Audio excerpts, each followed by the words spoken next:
Hola, buenos días. Mi nombre es Jorge Flores y Fuentes. Soy tutor de la Universidad Ciudadana de Nuevo León y les voy a impartir la materia de energía, tecnología y sustentabilidad. Una vez que les solicité previamente el permiso para grabar esta sesión, ya lo estoy haciendo en este momento.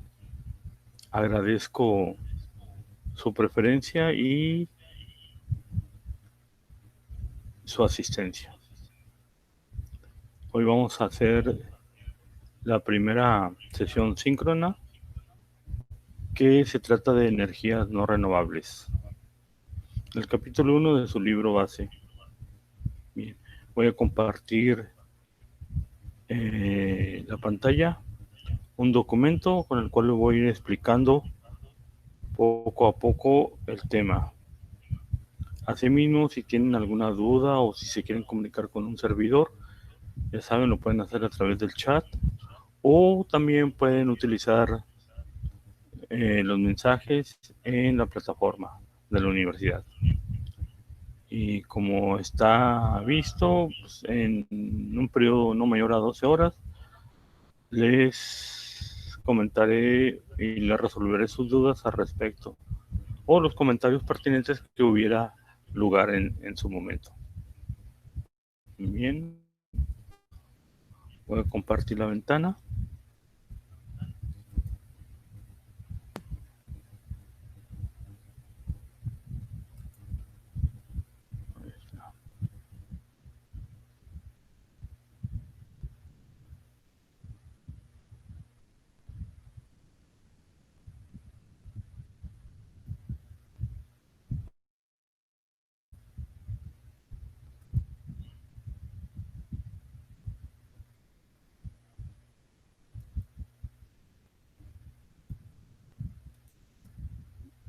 En estos momentos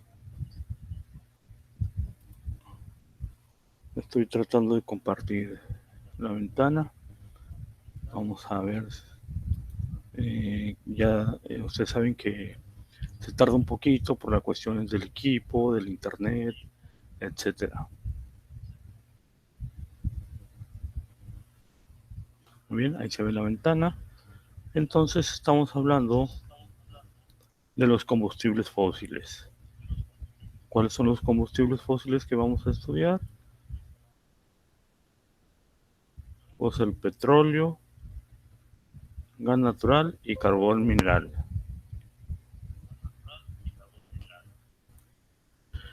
Fuente de energía entonces proveniente del petróleo, gas natural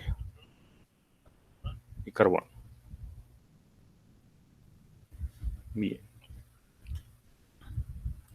¿Qué es el petróleo?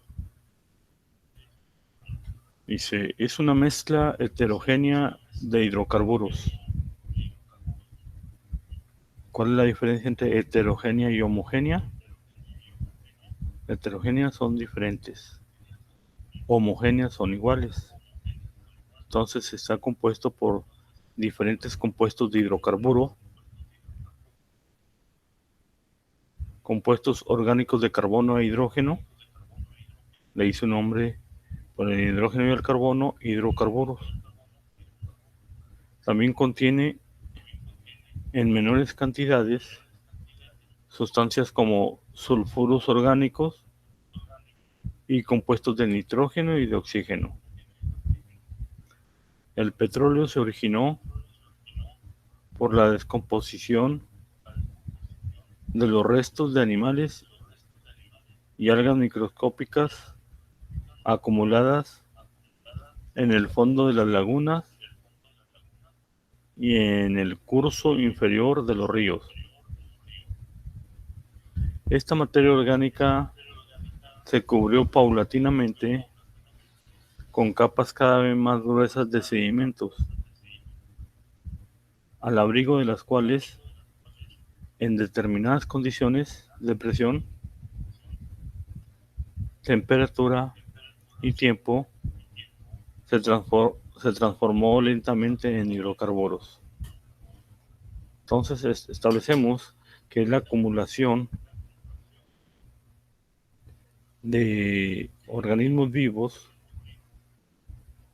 sepultados, y con la presión y temperatura se formó lo que son los hidrocarburos. México cuenta con yacimientos de petróleo. A través de la historia se han ido descubriendo más yacimientos de petróleo en tierra firme, en aguas someras y ahora en aguas profundas, sobre todo en el lado del Golfo de México. Bien, ¿cómo se extrae? Para poner un pozo a producir, se baja una especie de cañón y se perfora la tubería de revestimiento a la altura de las formaciones donde se encuentra el yacimiento.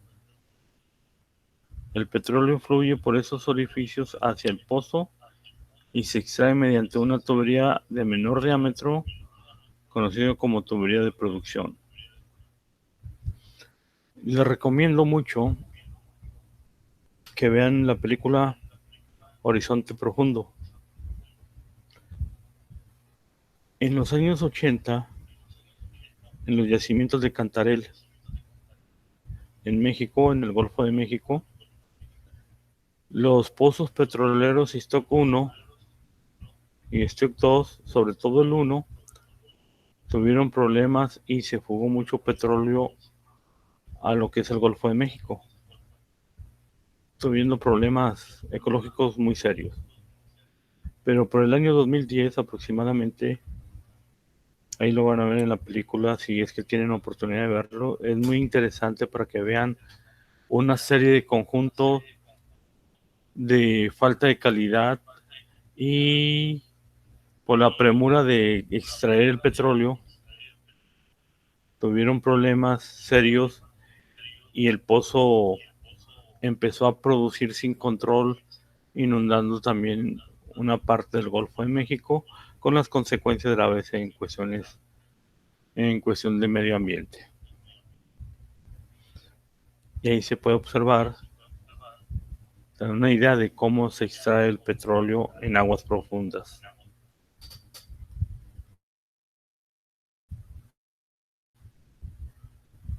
¿Cuál es la utilidad del petróleo?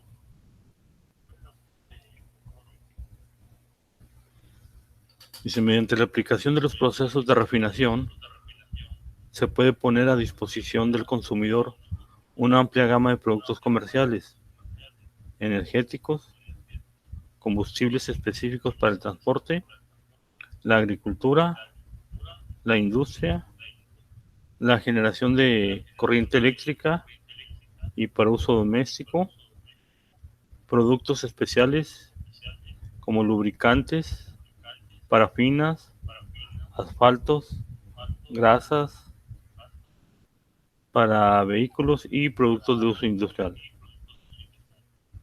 Materias primas para la industria petroquímica básica, con plásticos, acrílicos, guantes, pinturas, envases diversos, detergentes, fibras textiles, insecticidas, etcétera.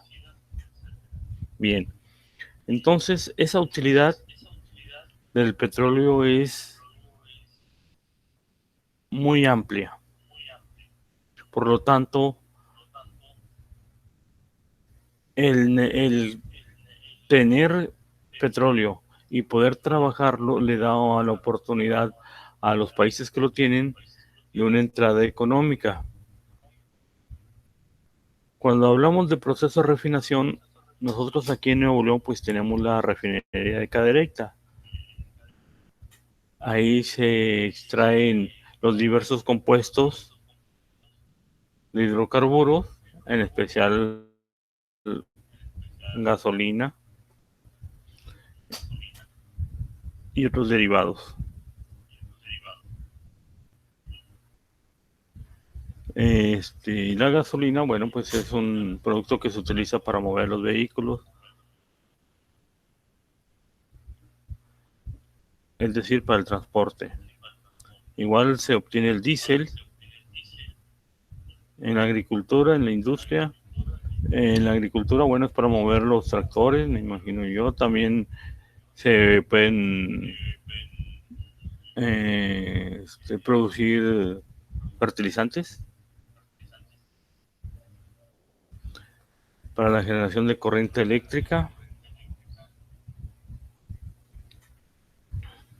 Y en cuanto para uso doméstico, pues como lubricantes. Lo que es, por ejemplo, en las avenidas y calles, lo que le llaman el asfalto, bueno, también es propio del petróleo.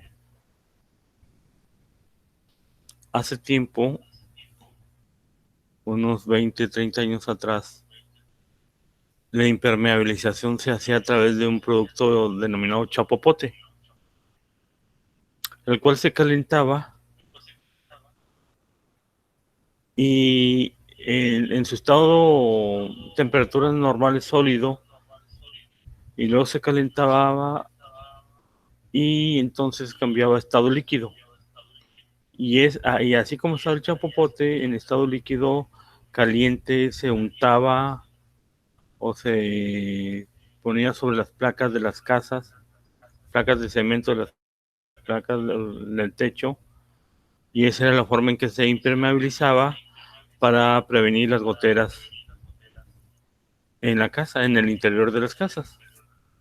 El único problema era que durante la operación de la implementación de esa impermeabilización generaba fuertes o malos olores por el producto en sí.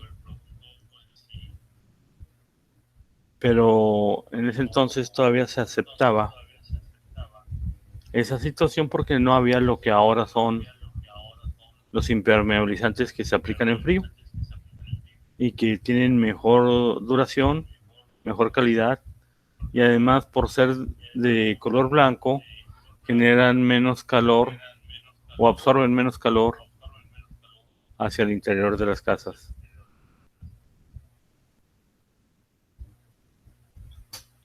Otro de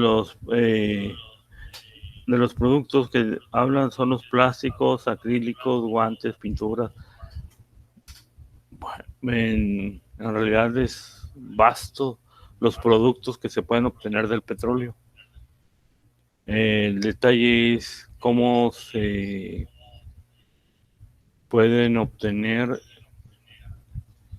utilizar, y cuando ya no se utilicen o ya no sean servibles para su disposición. En México, el hablar de petróleo es hablar de la empresa Pemex. Anteriormente el petróleo era explotado por empresas extranjeras y luego se dio la nacionalización del petróleo cuando estaba el presidente Lázaro Cárdenas. Incluso se celebraba un día, el marzo 18, se celebraba el día de la expropiación petrolera, y entonces nació de ahí Pemex. En fechas recientes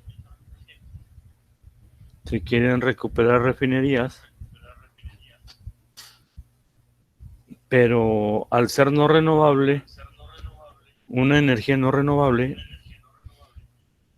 sería mejor tratar de utilizar energías renovables que ya son más factibles para obtener los beneficios y no perjudicar al ambiente.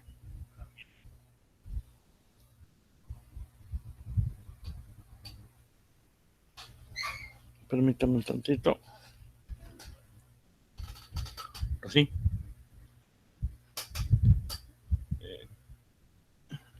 Les hablaba que ayer, nomás por comentario, Escuché que Donald Trump autorizó al estado de Texas para vender petróleo a México. Y se me hizo extraño, pero creemos que tenemos suficiente petróleo en el país, pero no sé. Es otra de las noticias porque actualmente creo que las energías renovables están tomando más auge que las no renovables están tomando más auge que las renovables aquí en nuestro país. A nivel mundial es todo lo contrario.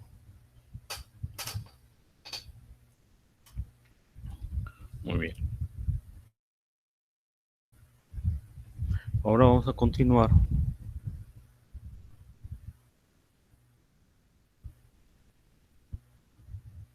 con el gas natural.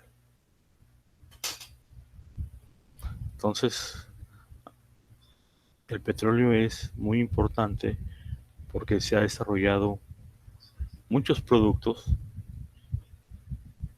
mucha infraestructura para trabajarlo y para obtener beneficios económicos. El único detalle es que tiene efectos adversos al ambiente, tanto en las emisiones a la atmósfera, al aire, como al agua o al suelo. Vamos a ver el gas natural.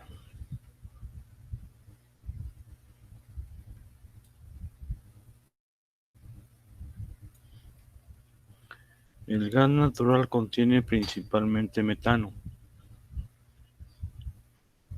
un compuesto formado por un átomo de carbono y 4 de hidrógeno. También hay presencia en menores cantidades de butano y de propano. El origen del gas radica en la descomposición de materia orgánica proveniente de organismos planctónicos que fueron enterrados bajo sucesivas capas de tierra por la acción de los fenómenos naturales durante millones de años. Así, sus compuestos fundamentales se descompusieron muy lentamente en ausencia de oxígeno por la actuación bacteriana. Los gases generados por diferencia de presiones ascendieron por las rocas porosas de la corteza terrestre hasta llegar a capas de terreno impermeable, bajo las que quedaron atrapados, originando las grandes bolsas o yacimientos de los que hoy en día obtenemos provecho los humanos. A veces se aprovecha, a veces no, a veces se desperdicia teniendo, o sea, quemándolos en un momento dado. En Nuevo León, la explotación de gas natural es a través de la cuenca de Burgos, que durante mucho tiempo no se había aprovechado. El gas natural es muy importante a nivel industrial y doméstico. Aunque parezca increíble, el gas natural no tiene olores, no se percibiría. Por eso el gas natural que se distribuye en las casas de habitación se le agrega un compuesto de azufre para que se pudiera detectar en caso de fugas. De lo contrario, pues estarían muy serios problemas porque al fugar el gas natural y estar en áreas confinadas o cerradas genera una explosión. La llama una explosión.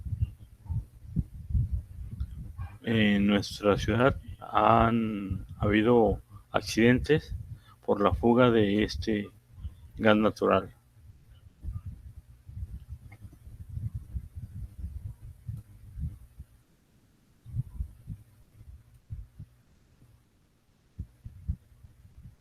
El gas natural, dice, cuando se detecta la presencia de una bolsa de gas natural, solo vamos a ver cómo se extrae. Entonces, como por ejemplo en la cuenca de Burgos, hay que continuar la recopilación de datos para decidir si se explota o no el yacimiento, la profundidad en la que se encuentra, su volumen aproximado, las características, de los estratos situados encima, etcétera. Mediante una sonda instalada en una estructura metálica en forma de torre, se accede a la bolsa, se determina también su composición química y la presión del gas. Y si definitivamente se considera que el yacimiento será rentable, el pozo se pone en explotación. De lo contrario, ahí se queda. Es decir, como en todo, si es factible económicamente, se explota, si no, se deja.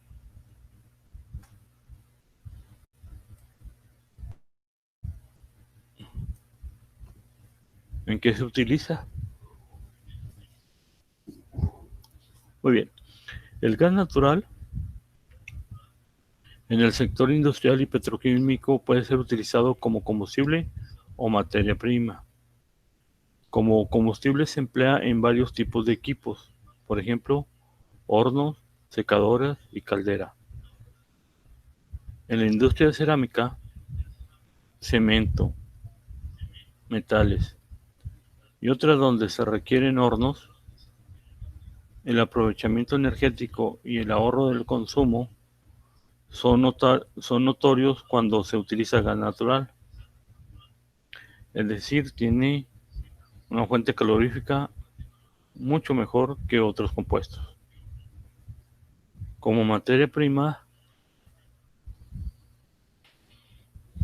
se utiliza en las industrias que requieren metano, principalmente componente del gas natural, en sus procesos. Algunos de los subproductos del metano son monóxido de carbono, hidrógeno, metanol, ácido acético, anhídrico acético, entre otros. Bien, entonces, ¿cómo lo utilizamos?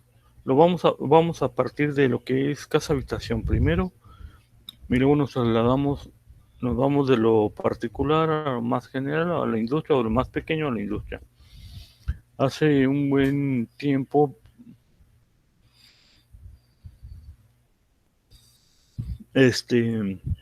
platicando con gente del tema, digo, que trabaja en este ramo, me señalaba que pensaba yo que la distribución de gas a nivel casa-habitación será muy rentable o muy buen negocio por el consumo que se establece, pero me señaló que no, que era mucho mejor la empresa, que utilizaba mucho más gas natural en sus procesos que las casas habitación. Bien, en la casa habitación, ¿en qué tipo de equipo se utiliza? Bueno, se utiliza en la estufa para cocinar los alimentos, preparar los alimentos, que le llaman la cocción de los alimentos. Se utiliza en el boiler o en el de paso, que le llaman, para calentar el agua. Y a veces se utilizan calentadores. Estos calentadores se utilizan normalmente para calentar la habitación cuando hay frío. Creo que son todas las fuentes. Hace mucho tiempo, cuando no se generaba la electricidad, se utilizaba el gas para iluminar. El único detalle era el calor que se genera para eso. Bien, en la industria, como aquí lo señala, dice, por ejemplo, para los hornos, secadores y calderas. Los hornos es para preparar el material, para la cocción de un material, ¿no? Por ejemplo, los refractarios, que le llaman, lo que es déjame le digo, como los pisos, los azulejos utilizan los hornos para el secado del material. Las secadoras, por ejemplo, para secar material o secar en las tintorerías la ropa, y las calderas para el calentamiento del agua que se requiere en algún sistema.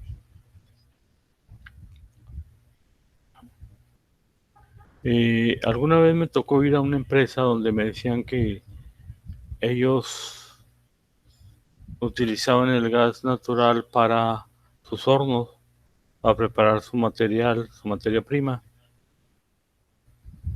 Y hubo un momento en que hubo problemas de la distribución de gas natural y tuvieron que hacer la conversión de gas natural a combustóleo. Pero la diferencia en emisiones fue muy amplia. Y se podía observar a simple vista. Cuando utilizaban gas natural, las chimeneas o los tiros no se observaban emisiones a simple vista. Pero cuando utilizaban combustóleo, tenían emisiones de color oscuro, gris oscuro, visibles a simple vista. Y me comentaban que era pues la única forma,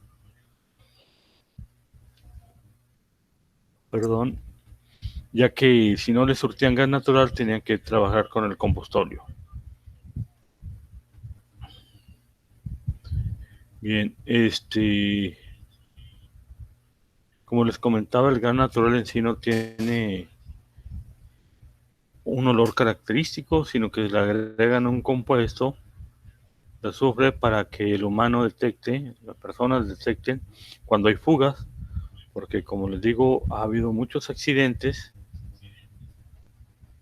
con pérdidas humanas y materiales por fuga del gas. Bien, ahora vamos a pasar a lo que es el carbón mineral.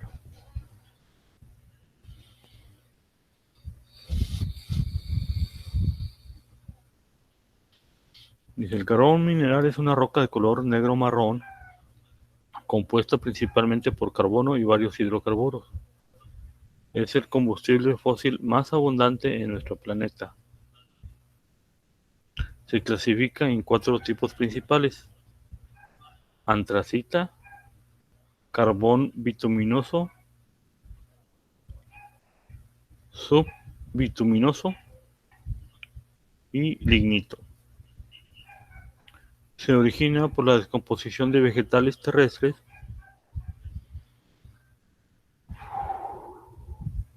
hojas,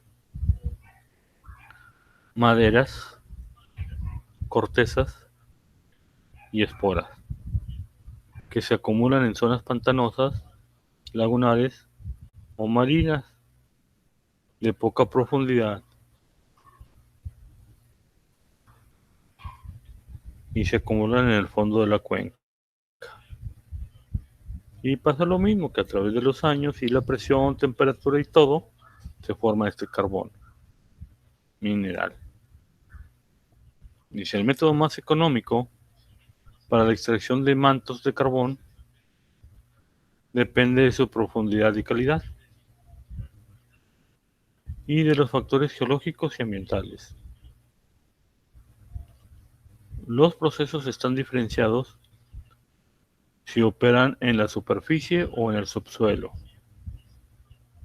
Las factibilidades, tanto técnicas como económicas, son evaluadas basados en las condiciones geológicas locales, las características de los materiales que están por encima del carbón,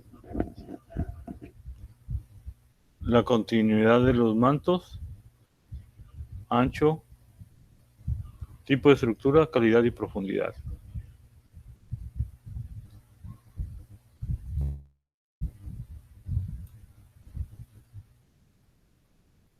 Sus usos más importantes son la generación de electricidad, la producción de acero, la fabricación de cemento y la producción de combustibles líquidos. ¿De dónde se obtienen? Bueno, aquí en México hay minas que explotan o que extraen el carbón mineral en Coahuila. Es muy famoso hace unos años una mina de pasta de conchos que tuvo un accidente, se derrumbaron y quedaron varios mineros sin, en el interior y no se pudieron rescatar. A diferencia de los mineros que quedaron también en otra mina, pero allá en Chile. Allá se hicieron los trabajos necesarios y los pudieron rescatar. Aquí en México, hasta la fecha, no se han rescatado los cuerpos de estos mineros. Y al parecer no hay una disposición para hacerlo. Pero bueno, son otras situaciones. Existen otras minas, ahí mismo en Coahuila, para obtener el carbón, que es donde yo sé que hay. No sé si aquí en Nuevo León exista, no lo he escuchado, no lo he visto, pero sería interesante saber las condiciones laborales, las condiciones en que se encuentra esa mina, porque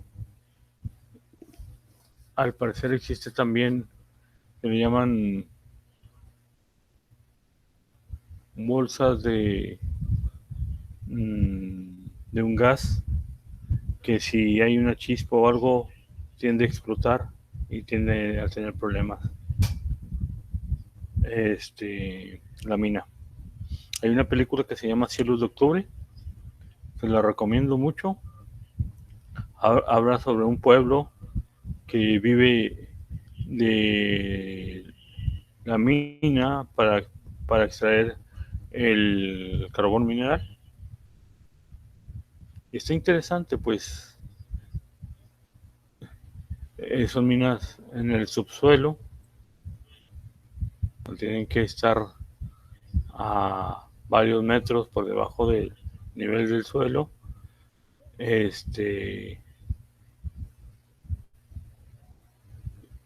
Y tiene que ser el carbón.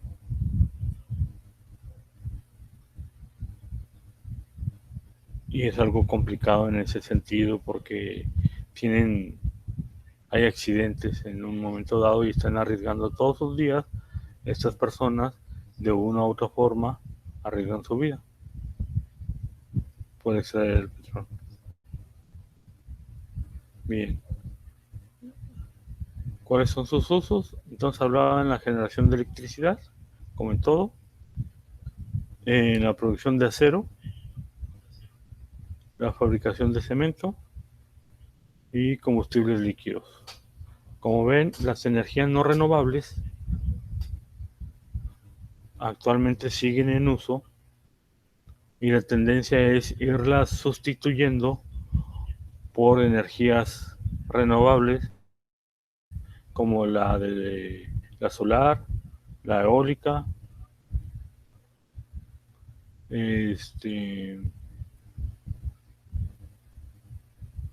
geotérmica también.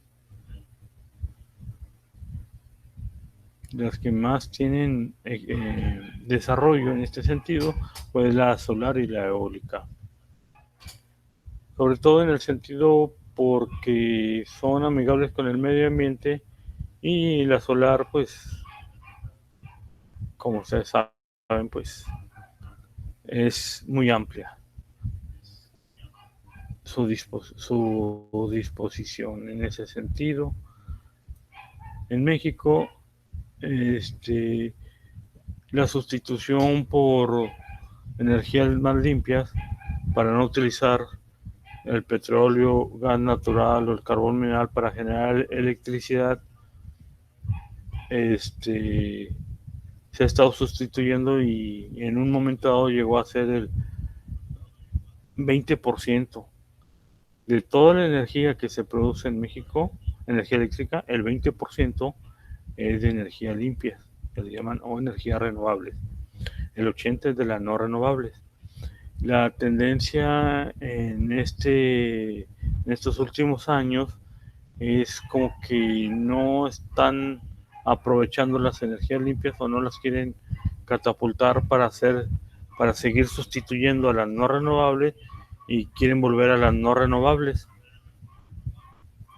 con las consecuencias que pudiese haber en materia de medio ambiente.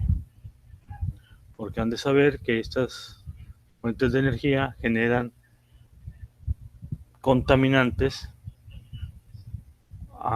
tanto al aire como al suelo como al agua. Y por eso es más factible que se utilicen las energías limpias para este fin y estar previniendo situaciones como el calentamiento global, cambio climático, etcétera. Por ejemplo, de alguna forma, como dicen, ¿cómo vamos a utilizar los subproductos del petróleo que ya no se utilizan como el combustóleo, que tiene gran cantidad de azufre? Y quieren seguir aprovechándolo porque sería mucho más barato que utilizar gas natural o que implementar en un momento dado, invertir en celdas solares o en campos de generación de energía eléctrica eólicos. También ha habido, como les señalo, accidentes que han generado catástrofes ecológicas. Les mencionaba el Stock 1 en la época, en los años entre el 76 y 82, como en el 79 por ahí. Se derramaron muchos barriles en el mar. Y también pues hubo un barco que distribuía petróleo, el Exxon, allá por Alaska también, tuvo problemas y contaminó áreas muy extensas. Y el código de la plataforma Horizonte Profundo, que esa pues fue en el año como 2010, 2012, por ahí. Y como digo, hicieron una película al respecto y es muy interesante conocer las situaciones en las que se dio para que ocurriera ese accidente. Que es lo más reciente en lo que es en el stock. En aquel entonces pues no se hablaba más que había fugas y se utilizaban. Me acuerdo yo que el director de Petróleos, Jorge Díaz Serrano, hablaba sobre tapar el pozo por medio de balines de acero. Pero iban inyectando balines de acero de tal forma que pudieran tapar el pozo del stock 1 y o tratar de hacerle una válvula para poder cerrarla a un lado y que ya no fluyera el petróleo. Le recuerdo que el petróleo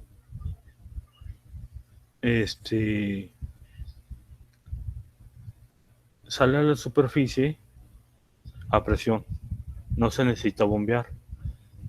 Ya cuando pierde presión y ya no hay generación de petróleo, que ya no sale, entonces sí se requiere un sistema de bombeo para poder extraer el petróleo. Esa es la diferencia, por ejemplo, en la explotación del petróleo, que tiene la presión y por medio de esa presión se extrae. Cuando ya no haya presión, entonces el petróleo ya no fluye hacia la superficie y entonces es cuando se tiene que bombear. Bien, este sería todo lo que es el tema correspondiente a energías no renovables. ¿Qué es energías no renovables? Que ya no se pueden renovar una vez que se extraen y se agoten, ya no se puede regenerar.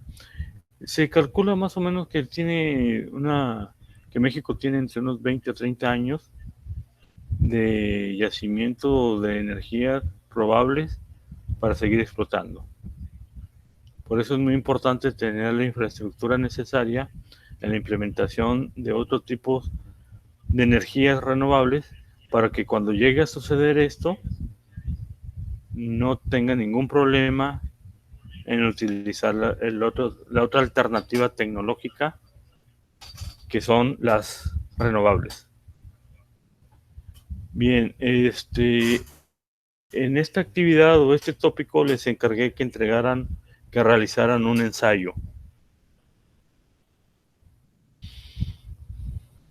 Un ensayo, espero que sepan en qué consiste. Pero bueno, aquí les vamos a explicar más o menos cómo es. Ahí se ve, en la rúbrica se ve la estructura del documento que voy a solicitar. La primera parte o la primera es la portada.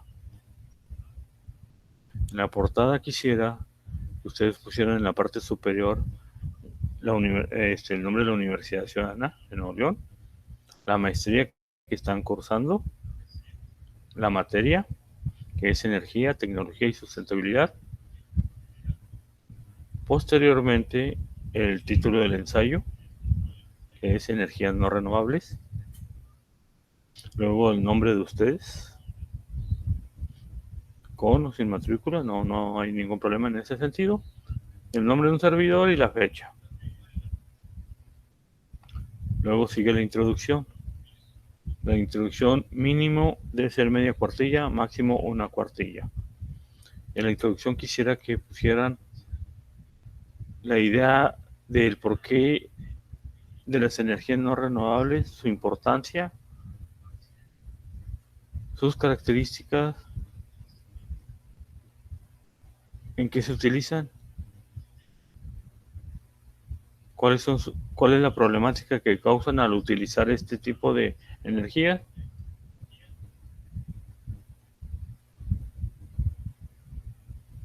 Y posteriormente entonces sigue un objetivo general, que es sobre el capítulo, hasta dónde van a abarcar ustedes, y posteriormente los objetivos particulares. Pueden ser 1, 2, 3, lo que ustedes crean convenientes conforme al cumplimiento de su objetivo general. Recuerden que los objetivos particulares van en tiempo infinitivo: ar, ir. Chequen la taxonomía de Bloom para que pudieran ustedes desarrollar, redactar los artículos, los objetivos. Es decir, un objetivo sería verificar la importancia de las energías no renovables en el confort de vida de la población humana o de la especie humana, como ustedes crean. Ahí está el verbo verificar en tiempo infinitivo, terminado en A. Y así pueden ser los otros objetivos: detallar, analizar, comprobar, etc. Luego sigue el desarrollo de ideas. Aquí es donde van a explayarse en unas 3 o 4 cuartillas sobre qué son los combustibles fósiles, de qué están compuestos, cómo se extraen, para qué se utilizan, qué problemática hay con el medio ambiente por utilizar este tipo de combustibles fósiles, etc. Tienen 3 o 4 cuartillas para desarrollar. Y luego está la conclusión. Recuerden, la conclusión debe ser concreta, breve y vinculada con sus objetivos. Es decir, si ustedes ponen verificar la importancia de las energías no renovables para la especie humana, entonces ustedes deben de concluir: las energías no renovables son muy importantes, puesto que depende tanto la economía de las naciones como el confort de vida de los humanos. Y ahí ligan lo que es la conclusión con el objetivo. Y esa es una conclusión. Y así. Eviten frases como fue muy interesante, me gustó mucho, aprendí demasiado, y otras que son como una opinión personal y no una conclusión. O pueden poner, en esta unidad aprendí que las energías no renovables no son buenas porque contaminan al medio ambiente. Si dentro de sus objetivos pusieron aprender sobre las energías no renovables, bueno, pues entonces sí es válido esa conclusión. Pero si no pusieron algo parecido en los objetivos, pues no es conveniente ponerlo, porque al final de cuentas la conclusión tiene que ser ligada a sus objetivos. O sea, si se llegó a complementar, si se realizó, si se hizo, etcétera, etcétera. Bien, entonces, y la bibliografía deben desarrollarla conforme a la norma ZAPA. Están ahí como apoyo para que ustedes realicen sus actividades. Les comentaba que tiene que ser el libro base más 3 o 4 citas bibliográficas para que enriquezcan más su trabajo y conozcan más sobre las energías no renovables.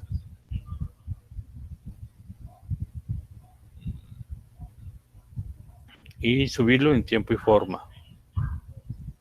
También si tienen alguna duda, algún problema, alguna situación que ustedes quieran ver, con todo gusto estamos para servir. Ya saben, hay un botón para contactarme directamente a través de lo que viene siendo los mensajes por plataforma.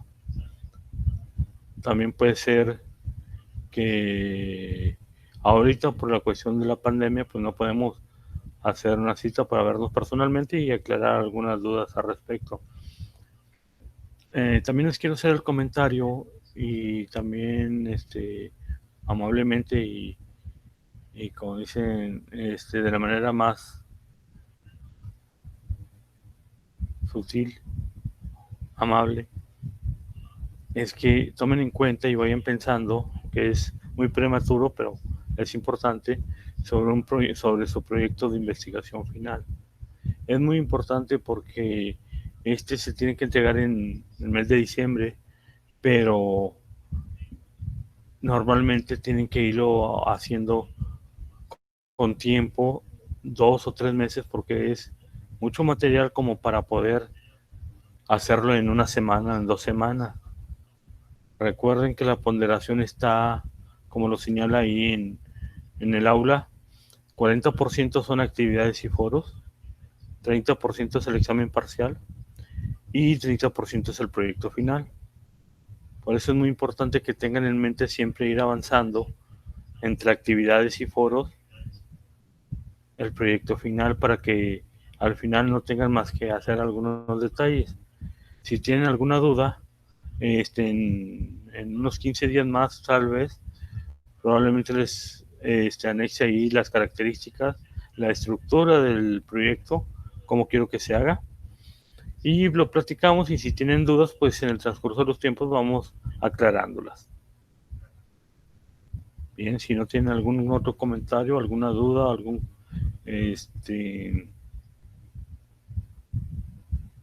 duda, comentario, bueno, pues nos veremos en la próxima sesión. Espero que les sea de utilidad.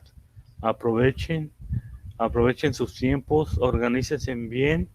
Recuerden que estudiar una maestría es mucho sacrificio, no es una licenciatura, no es bachillerato. Tienen que organizarse bien para que realicen todas sus actividades y que no se vean presionados en tiempo. Entonces, como les señalo y les reitero, cualquier duda, estamos a sus órdenes. Gracias. Hasta luego.